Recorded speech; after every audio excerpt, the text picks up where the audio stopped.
मैं उनको मैसेज देना चाहता हूं, उन 3 लड़कियों को देना चाहता हूं कि अगर आपको ठंड लग रही है तो फिर राहुल गांधी को भी ठंड लगेगी। जिस दिन आपने स्वेटर पहन लिया उस दिन राहुल गांधी स्वेटर पहन लेगा। यात्रा शुरू हुई थी तो हमारे जो प्रेस के मित्र हैं उन्होंने कहा कि केरला में अच्छा रिस्पांस है, उत्तर भारत में यात्रा को रिस्पांस नहीं मिलेगा, महाराष्ट्र में, कर्नाटक में नहीं मिलेगा। कर्नाटक में बीजेपी की सरकार है। कर्नाटक पहुंचे तो केरला से बेहतर रिस्पांस कर्नाटक में मिला। फिर मीडिया ने कहा कि भाई कर्नाटक में मिल गया रिस्पांस, महाराष्ट्र में नहीं मिलेगा। महाराष्ट्र पहुंचे, कर्नाटक से बेहतर रिस्पांस। उसके बाद कहते हैं मध्य प्रदेश में बीजेपी की सरकार है, नॉर्थ इंडिया है, वहां पे तो सवाल नहीं उठता। वहां पे लाखों लोग आ गए बाहर सड़कों पे, गांव के गांव, शहर के शहर बाहर आ गए। फिर कहते हैं हाँ मध्य प्रदेश में रिस्पांस मिल गया, हरियाणा में नहीं मिलेगा। और हरियाणा ने बाकी सब प्रदेशों को दिखा दिया कि हरियाणा क्या है और हरियाणा क्या कर सकता है। और जो हमने नफरत मिटाने की बात की, डर मिटाने की बात की, वो सचमुच हमें इन सड़कों पे आपने दिखाया है। इस यात्रा में किसी ने गलत तरीके से किसी से बात नहीं की। कोई गिरा, चाहे हिंदू हो, मुसलमान हो, सिख हो, ईसाई हो, मैंने अपनी आंखों से देखा। जैसे ही गिरा यात्रा ने उस व्यक्ति को अपने गोद में लिया। किसी ने नहीं पूछा भाई तुम हिंदू हो, मुसलमान हो, सिख हो, ईसाई हो, कौन सी जात के हो, ना। जैसे ही कोई गिरा वैसे ही पूरी यात्रा ने, हिंदुस्तान ने उसको अपना माना, उसको उठाया, पानी पिलाया, अगर पट्टी की जरूरत थी पट्टी की, और फिर कहा चलो चलो हमारे साथ चलो। ये आपने दिखाया हमें, और ये नई चीज नहीं है। ये आपका जो प्रदेश है ये सदियों से देश को यही दिखा रहा है। महाभारत की जमीन है, कौरव पांडवों की जमीन है। जो उस समय लड़ाई थी, बात लोगों को अभी समझ नहीं आ रही है, मगर जो उस समय लड़ाई थी वही आज लड़ाई है। लड़ाई किसके बीच में है? नहीं, देखिए पांडव कौन थे? अर्जुन, भीम, ये लोग कौन थे? ये लोग तपस्या करते थे। ये लोग तपस्या करते थे। क्या पांडवों ने इस धरती पे नफरत फैलाई थी क्या? आपने महाभारत पढ़ी है, क्या उसमें लिखा है कि पांडवों ने किसी गरीब व्यक्ति के खिलाफ अपराध किया? कहीं लिखा है? पांडवों ने डिमोनेटाइजेशन किया क्या? नोटबंदी की थी क्या?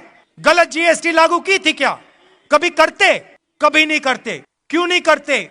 क्योंकि वो तपस्वी थे और वो जानते थे कि नोटबंदी, गलत जीएसटी, किसान बिल इस धरती के जो तपस्वी हैं उनसे चोरी करने का तरीका है। एक तरफ तपस्वी थे, 5 थे, दूसरी तरफ संगठन था। एक तरफ 5 तपस्वी और भीड़, उनके साथ, पांडवों के साथ हर धर्म के लोग थे।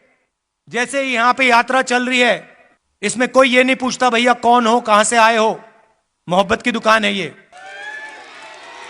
पांडवों ने भी, आप याद रखिए, पांडवों ने भी अन्याय के खिलाफ काम किया था। पांडवों ने भी नफरत के बाजार में मोहब्बत की दुकान खोली थी। देखिए पुलिस वाले सिर हिला रहे हैं, देखिए मुस्कुरा के सिर हिला रहे हैं पुलिस वाले। समझते हैं ये। भैया कैमरा इस साइड मत दिखा देना, फंस जाएंगे। गलती से भी मत दिखा देना। कौरव कौन थे भैया? कौरवों के हाथ में 21वीं सदी के कौरव बता देता हूं। 21वीं सदी के कौरव हाफ पैंट, खाकी हाफ पैंट पहनते हैं, हाथ में लाठी लिए होते हैं और शाखा लगाते हैं। उनके साइड में, उनकी तरफ हिंदुस्तान के 2-3 सबसे अमीर अरबपति कौरवों के साथ खड़े हैं। भाई और बहनों, नोटबंदी किसने करवाई? गलत जीएसटी किसने लागू की? किसके लिए की गई और किसके खिलाफ की गई, ये आप समझिए।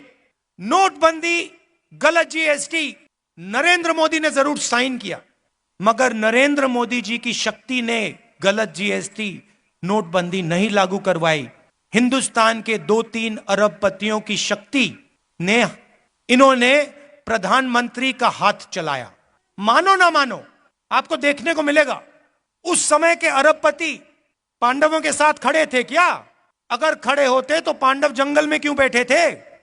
पांडवों को घर से क्यों निकाला? क्योंकि उनके साथ अरबपति नहीं खड़े थे, मगर उनके साथ इस धरती की जनता, इस धरती के किसान, इस धरती के मजदूर, इस धरती के गरीब, इस धरती के छोटे दुकानदार, इस धरती के स्मॉल और मीडियम बिजनेस सब खड़े थे। ये देश भाइयों और बहनों, ये देश तपस्वियों का देश है। मुझे कहा जाता है, मुझे किसी ने कहा आप 3000 किलोमीटर चले। मैंने उससे कहा तो क्या हुआ, मैंने क्या बड़ी बात कर दी?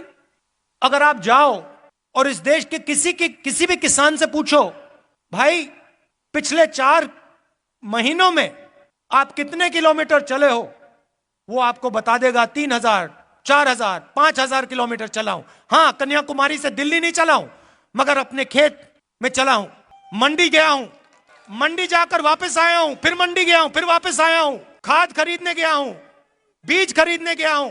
मैंने क्या बड़ा काम किया? कुछ नहीं। किसी भी मजदूर से आप पूछ लो, आपको बताएगा 24 घंटा मैं सर पर बोझ रख के आगे पीछे आगे पीछे आगे पीछे चलता जाता हूं। वो ये जो घड़ी है ना फिटबिट वाली, ये जो मैं पहना हूं, जो किलोमीटर दिखा देती है, वो नहीं पहनता है, इसलिए उसको शायद पता नहीं लगता कितने किलोमीटर चला है। हमारे साथ यात्री चले, मुझे कहते हैं भैया 3000 किलोमीटर चले। मैंने उससे कहा भैया तुम्हें खाना मिला आज सुबह? भोजन खाया तुमने? कितने बार भोजन खाया? 3 बार खाया ना। तो वो जो चल रहे हैं आधी रोटी खा रहे हैं, और तुम क्या बड़ी बात कर रहे हो? वो आधी रोटी में 3000 किलोमीटर चलते हैं, तुम भरपूर खाना खा के 3000 किलोमीटर चल के छाती फैला रहे हो। क्या मतलब है इसका? फिर ये मेरी टी शर्ट के पीछे पड़ गए। इनको अभी तक समझ नहीं आ रही बात, नहीं उनको समझ नहीं आ रही बात। देखो ये कह रहे हैं टी शर्ट क्यों पहना है, ये सफेद टी शर्ट क्यों पहना है, इसको सर्दी नहीं लगती? सबसे पहले मैं आपको बताता हूं क्यों पहना हूं। यात्रा शुरू हुई, केरला में भयंकर गर्मी, ऐसा लग रहा था भैया टी शर्ट उतार दो, मतलब उसमें पसीने आ रहे थे, ह्यूमिडिटी बहुत थी, केरला में काफी मतलब गर्मी लगी। फिर मैं मध्य प्रदेश में गया, थोड़ी ठंड होने लगी, थोड़ी सी मतलब ज्यादा नहीं। सुबह सुबह क्या हुआ, 6 बजे हम निकलते हैं, सुबह सुबह 3 गरीब बच्चे मेरे पास आ गए, फटी हुई शर्ट थी, और जब मैंने उनको ऐसे पकड़ा, हाथ लगाया फोटो के लिए, फोटो लेना चाहते थे, एक इस साइड और एक साइड लड़कियां थी, एक इस साइड, जैसे मैंने उनको पकड़ा वो कांप रही थी, ठंड से कांप रही थी। और फिर मैंने देखा पतली सी शर्ट थी। उस दिन मैंने निर्णय ले लिया कि जब तक मैं नहीं कांपूंगा मैं टी शर्ट पहनूंगा। जब कांपना शुरू हो जाएगा, जब मुझे अच्छी मतलब ठंड लगने लगेगी, जब जबरदस्त कठिनाई होगी, तो फिर मैं स्वेटर पहनने का सोचूंगा, मगर उससे पहले नहीं करूंगा। मैं उनको मैसेज देना चाहता हूं, उन 3 लड़कियों को देना चाहता हूं कि अगर आपको ठंड लग रही है तो फिर राहुल गांधी को भी ठंड लगेगी। जिस दिन आपने स्वेटर पहन लिया उस दिन राहुल गांधी स्वेटर पहन लेगा। नहीं नहीं नहीं, ये बात मत बोलो, ये फिर से आप गलत बात बोलना शुरू कर दो। महात्मा गांधी नहीं हूं मैं, आप नहीं सुनो, ये मेरे जैसे इस देश में करोड़ों लोग हैं, ठीक है, करोड़ों लोग हैं। यहां पे क्या हो रहा है, यहां पे काम कोई कर रहा है, तपस्या कोई कर रहा है। जैसे मैंने पांडवों की बात की, यहां पे युद्ध हुआ था, हजारों लोग मरे थे, वो क्यों हुआ था?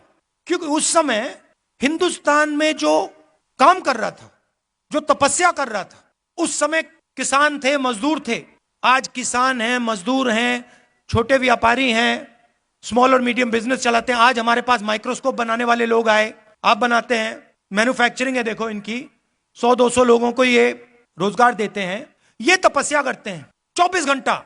कोई माइक्रोस्कोप बनाता है, कोई यहां पे पोल्ट्री फार्म चलाता है, कोई खेती करता है, गन्ना उगाता है। ये तपस्वी है देश के, और खाता कोई और है, और खाता कोई और है।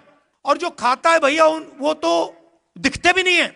उदाहरण देता हूं, प्रधानमंत्री बीमा योजना, आपके जेब में से पैसा निकलता है, आप देते हो, और हिंदुस्तान की सरकार आपका पैसा उसमें जोड़ती है। आप सुबह 4 बजे उठते हो, हम 6 बजे उठते हैं, आप 4 बजे उठते हो। 4 बजे उठने के बाद आप काम शुरू करते हो। आपके साथ खेत में आपके इतने छोटे छोटे बच्चे होते हैं, पूरा परिवार काम करता है। फिर तूफान आता है, आंधी आती है, बारिश होती है, ओले गिरते हैं, और फिर आप जाते हो बीमा लेने। कहते हो भैया चलो नुकसान हो गया, बीमा का पैसा तो भरा था। पता लगता है इंटरनेट पे आपको कंपनी नहीं मिलेगी, नाम नहीं मिलेगा, फोन करो कोई जवाब नहीं देगा। तपस्या कोई और खा गया। बताता हूं मजेदार बात, अगर आप 25 किलो से कम मैदा गुड़ अपनी दुकान में बेचते हो, छोटे व्यापारी को बात कर रहा हूं, 25 किलो से कम बेचते हो तो आप पर जीएसटी लग जाती है। और अगर आप 25 किलो से ज्यादा बेचते हो आप पे जीएसटी नहीं। मतलब छोटे व्यापारी पे जीएसटी, अदानी पे जीएसटी नहीं। क्यों? आपने क्या गलती की? अगर आप पे लग रही है तो उन पे लगनी चाहिए, अगर उन पे ना लगे तो किसान आए हमारे पास, एमएसपी की बात की। हिमाचल प्रदेश में मैंने आज अखबार में पढ़ा, सेब का पूरा व्यापार एक उद्योगपति के हाथ में, जब पूरा का पूरा सेब का व्यवहार उसी उद्योगपति के हाथ में। नहीं हुए भैया, क्योंकि शहीद जो होता है उसको शहीद का दर्जा मिलता है। पार्लियामेंट हाउस में मैंने बात उठाई, कांग्रेस पार्टी ने बात उठाई कि भैया ये 700 लोग शहीद हुए हैं, इनका नाम तो ले लीजिए पार्लियामेंट हाउस में, शहीद का दर्जा तो दे दीजिए। प्रधानमंत्री कहते कोई शहीद नहीं हुआ। दिया वहां पे, मैं खड़ा हो गया, मैंने कहा भैया हम तो मौन करेंगे। स्पीकर गुस्सा हो गया मुझसे, कहते देखिए पार्लियामेंट हाउस में जो 700 किसान शहीद हुए हैं उनके लिए 2 मिनट मौन नहीं रखा जा सकता है। हम जानते हैं कि शहीद हुए, उनके परिवार जानते हैं कि शहीद हुए, हिंदुस्तान की सरकार नहीं जानती, उनके लिए नहीं शहीद हुए। मगर वैसे मैं उनकी बुराई इतना नहीं करना चाहता, वो करने जो कर रहे हैं करने दो उनको। मैं क्या चाहता हूं कि जो तपस्वी है, चाहे वो किसान हो, मजदूर हो, छोटा व्यापारी हो, जो वो तपस्या करे। गीता में लिखा है, क्या लिखा है गीता में तपस्या के बारे में? बताइए भैया, आपसे ले रहा है। तपस्या करो और फल मत देखो। मगर गीता में यह नहीं लिखा है कि तपस्या करो और फल नहीं मिलेगा। तो गीता में लिखा है तपस्या करो, और यह देश तपस्या कर रहा है, और इस देश की सरकार को उस तपस्वी की मदद करनी चाहिए, उस तपस्वी की रक्षा करनी चाहिए। ऐसा हिंदुस्तान में देखना चाहता हूं। यात्रा का यही लक्ष्य है। यात्रा का लक्ष्य यह है, यात्रा देश को यह बता रही है कि आपकी तपस्या जाया नहीं जानी चाहिए। मैं जानता हूं कि जिस दिन हिंदुस्तान के किसान, मजदूर, छोटे व्यापारी, इनको इनकी तपस्या का फल मिल जाएगा, उस दिन इस देश के सामने कोई देश नहीं खड़ा हो सकता। ये आप अपने मोबाइल फोन के पीछे देखो, इसमें लिखा मेड इन चाइना। पुलिस वालों के जूतों के नीचे लिखा होगा मेड इन चाइना, शर्ट के पीछे मेड इन चाइना, माइक्रोफोन के नीचे मेड इन चाइना। तंग आ गया हूं मैं मेड इन चाइना से, जहां देखो made in China, made in China. मैं चाहता हूं कि वहां पे बीजिंग में एक चाइना का युवा फोन देखो, उसमें लिखा हो मेड इन कुरुक्षेत्र।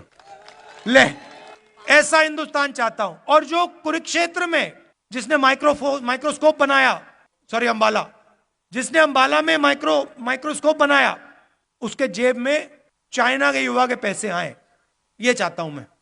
तो मगर सबसे पहला कदम डर और नफरत को मिटाने का है। देखिए हरियाणा में युद्ध हुआ था, पांडवों ने डर और नफरत को मिटाने का काम किया था। जैसे मैंने कहा, नफरत के बाजार में मोहब्बत की दुकान खोली थी। और ये मैं नहीं कह रहा हूं, ये मत सोचिए कि मेरा नारा है, मेरा नारा नहीं, उनका नारा है। ये पांडवों का नारा है, ये पांडवों का नारा है, ये भगवान राम का नारा है, ये इस देश का नारा है, और हजारों सालों से यह नारा चल रहा है। ये कुछ नया काम नहीं किया मैंने। आखिरी बात कहना चाहता हूं, और ये आपको मालूम होनी चाहिए। देखिए, जब भी मैं चल रहा हूं, जहां भी मैं जाता हूं, राजस्थान में जय सिया राम, जय सिया राम। अच्छा, ये आरएसएस वाले हर हर महादेव तो कभी नहीं कहते। आप देखो, नोट करो, कभी नहीं कहते। ये क्यों नहीं कहते? नहीं, मैंने सोचा इसके बारे में, क्यों नहीं कहते हर हर महादेव, क्यों नहीं कहते? नहीं, क्योंकि शिव जी तपस्वी थे, और ये हिंदुस्तान की तपस्या पे आक्रमण कर रहे हैं, इसलिए हर हर महादेव नहीं कह सकते। मगर बात मैं जय सिया राम की कर रहा हूं। यहां पे राम राम, राम राम सुना मैंने, राम राम, जय सिया राम। अब जय सिया राम ये कभी नहीं कहते। इन्होंने सीता जी को नारे से निकाल दिया, उठा के बाहर फेंक दिया, कहा हम नहीं कहेंगे। ये हमारी हिस्ट्री, हमारे संस्कार, हमारे इतिहास के खिलाफ काम किया इन्होंने। और जब भी कांग्रेस पार्टी का कोई भी कार्यकर्ता आरएसएस के कार्यकर्ता के सामने आए, उससे कहो तुम जय सिया राम कहोगे, और उससे जय सिया राम कहलवाओ, क्योंकि जितने जरूरी राम थे उतनी ही जरूरी सीता थी। तो आप सब यहां आए, इतने प्यार से आपने मेरी बात सुनी, दिल से आपका धन्यवाद करना चाहता हूं। और आज एक कमी रह गई, आज एक कमी रह गई। हमने आज वो जो बीजेपी के लोग करते हैं, देखिए उनके संगठन में महिलाएं तो होती नहीं है, अलाउ ही नहीं है। अभी तक नहीं समझ आया मुझे उनके संगठन में महिलाएं क्यों नहीं है, वो अलग बात है। मगर आज हमने पूरा दिन महिलाओं का कर दिया। तो जो हमारे पुरुष हैं उनको आज थोड़ी मुश्किल हुई, आप अंदर नहीं आ पाए, आप मिल नहीं पाए, तो मैं आपसे माफी मांगना चाहता हूं। और कल दोनों स्त्री और पुरुष का दिन है, तो आप सब लोग आ पाएंगे और आपसे मिल सकेंगे।